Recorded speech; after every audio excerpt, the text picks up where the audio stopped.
Hey, Music Club, welcome back to week two. We're so excited to have you guys back.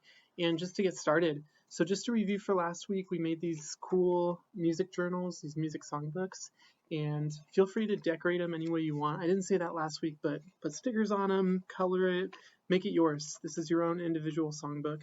And if you have the materials at home to make something different, bigger, better, whatever you want to do, go for it. This is for you.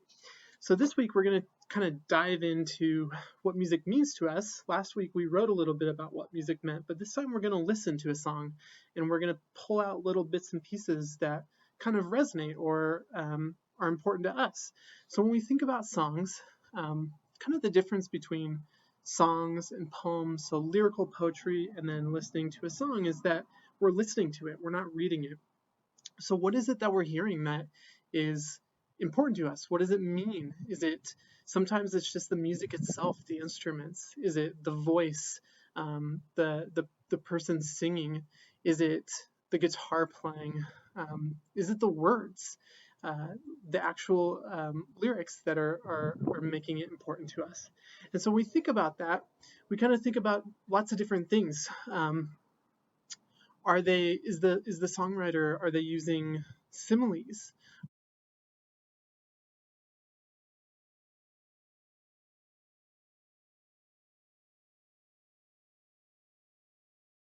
Are they using metaphors?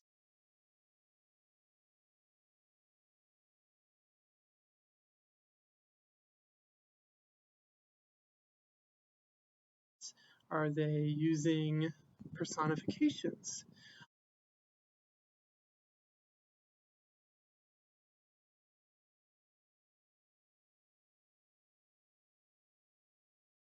Also, are they rhyming, and in what way are they rhyming? Are they rhyming every other sentence? So these are things to kind of think about as we listen to a song. So I just wanted to give an example of something that I've been listening to, and then I'm going to go into the activity of what we're going to do. So Bob Dylan is a huge hero of mine, musical hero, and I'm probably going to reference a lot of his music, and it's only because for me I can hear it, and when he sings or plays music, I can visualize what he's talking about, and it really resonates with me. So he wrote a song a long time ago called "Boots of Spanish Leather," and the song is it's about heartbreak. And it also has comedy in it too, which I really like. And the way the song is written is very simple, but it's also complex in that it's two people having a conversation with one another.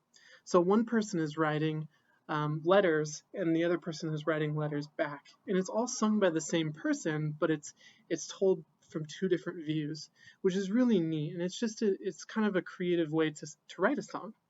And so in this song, um, someone goes on a trip to Spain, and the person that's left behind um, is just kind of waiting in love. And so the person that's moved to Spain is constantly writing letters back saying things like, "What can I send to you? What do you want to make it easier to remember me by?" And so one of the lines that just really, I mean, I think it's amazing is so the person who's in Spain says all these things of what can I send you, and the response was, if I had the stars from the darkest night and the diamonds from the deepest ocean, I'd forsake them all for your sweet kiss, for that's all I'm wishing to be owning. So it's really putting into perspective that the person doesn't want anything, he just wants the love. And then later on in the song you find out that the person that's on this trip to Spain is probably going to stay there, um, and writes a letter saying, I don't know when I'm coming back. And so the response to that is, if you, my love, must think that away, I'm sure your mind is a Roman. I'm sure your thoughts are not with me, but with the country to where you're going. And the very end lyrics are just kind of what ties the whole song together. So there's this heartbreak involved of, this person moving away across the country, and um, it's really just kind of a sad, somber song. But at the end, the person that is left here kind of settles, and that's kind of the comedy to it. So he writes, So take heed of the western winds, take heed of the stormy weather, and yes, there is something you can send back to me, boots of Spanish leather.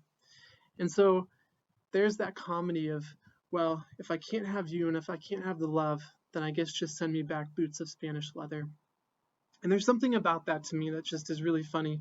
And like I said before, it's just a really creative way of writing a song, of having one person talking back to another person, so a conversation but in song form. So for the activity today, for this week, we want you to pick one song and talk about it. You can write it in your journal. This is going to be a writing activity, but write what it means to you. What do you think the songwriter is trying to convey? What's the message or the theme?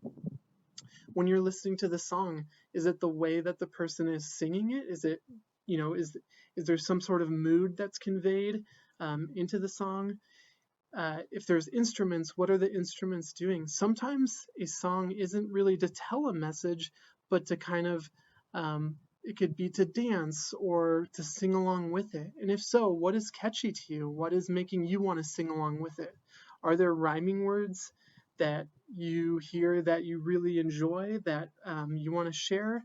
So all these things we're going to be writing down into our journals, kind of like what I've done with Boots of Spanish Leather, but we're going to pick out just one song and just analyze it to yourself. What is the theme of the song? Why do you think that the songwriter wrote this song? Is there something important that they want to tell? Is there comedy and humor involved? Is there sadness or heartbreak? Is there pain and suffering, or is there happiness and joy? And how do they tell it? And then think about those things we talked about earlier with metaphors and similes and personifications, and does that song use it too?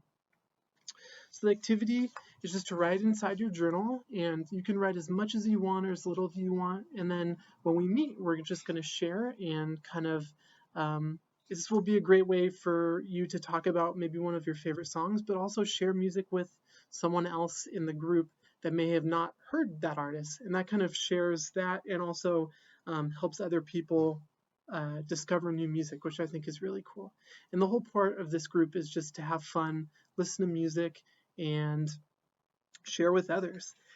So be on the lookout for a video talking about how to tune your ukulele, and we will see you soon. All right, bye everybody.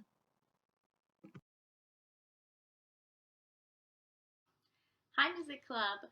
For our second video, I am going to be teaching you some basics of the ukulele and how to tune it. Okay, so let's get started. So this is my ukulele. Mine is a little bit bigger than yours. And let's just start with the different types of the ukulele.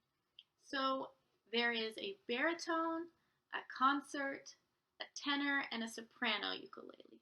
And each of those ukuleles starts with baritone from bigger to smaller. So soprano is the smallest and baritone is the biggest. This is a tenor, which means that it is a little bit bigger than the soprano ukulele, but it is still tuned in the same way. So let's talk about the parts of the ukulele. So let's start at the top. These little pegs are the tuners, and these are what you're going to twist when you try and create the tune in your string. So it either tightens or loosens the string. Then here, this part here, we have the fretboard. And the fretboard is what allows the strings to lie flat. Each of these lines represents a different note and is called a fret. So depending on which fret you press between, you create a different note. Okay, so this part of the ukulele is called the body of the ukulele. And it's where all the sound sort of resonates out of. This is the sound hole and the part where most of the sound comes out. This is called a saddle and a bridge. And the bridge is where you tie the strings in. And then, yeah, that is the parts of the ukulele. So, in order to tune your ukulele, you can use a piano if you know how to use a piano, and you can tune it to the tune of your piano, or you can download an app or just do a quick Google search and tune your ukulele to the sound that comes out of the tuner. Before I show you how to tune though, I want to talk about how to hold the ukulele. So, for most people, and all of your ukuleles that I gave you are for right-handed people. So you're going to have to hold it like this. So the fingerboard or the fretboard is going to be in your left hand, and you're going to be strumming with your right hand. So that means that when we talk about the strings and the notes, I'm going to be talking from the one that is closest to my face all the way to the one that's pointing towards the ground. Okay, so let's start with this top one. This is a G. This is your G string. So without putting any fingers on the string, it should be tuned to the note of a G. Okay? And then your C is the next one. This second highest is a C. And without fingers should be tuned to a C. It's a little lower. So G and C. And then your third string right here is an E. So it should be G, C, E. And then the last one down here is an A. And that is the highest string. Okay, so it goes G, C, E, A. Okay, so my ukulele is a little bit out of tune because I haven't used it in a couple days.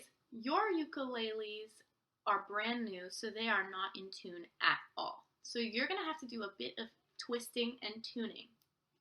So for the tuning, each peg lines up with one of the strings. So to tune to a G, you're going to want to move this peg that you can see is wrapped around this first string.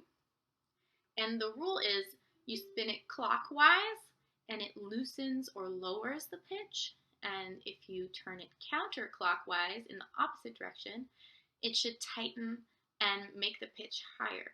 So your strings are all going to start out really loose unless you're using a ukulele that has already been tuned. So you're going to have to turn it counterclockwise to tighten it quite a bit. So you're going to have to use your ear and try and match it to the pitch. Okay, so let me start with my G. So I have my tuner, and Miles is going to put a link to this tuner down in the description, so you can just use this tuner. But I'm going to start by clicking on my tuner, the G string, and I'm going to try and match mine.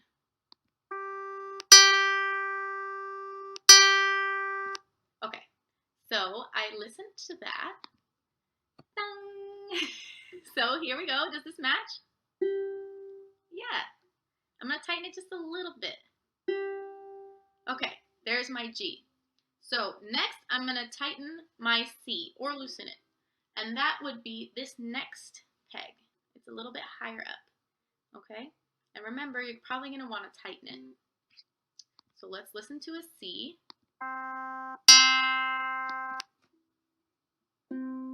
And it is a little bit low, so I'm going to tighten it a little bit.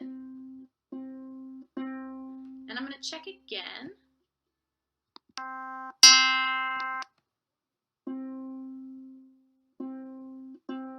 Okay, I am satisfied with that. Okay, and then the next one is my E, and that is this higher one, this third string. So let's listen to the tuner.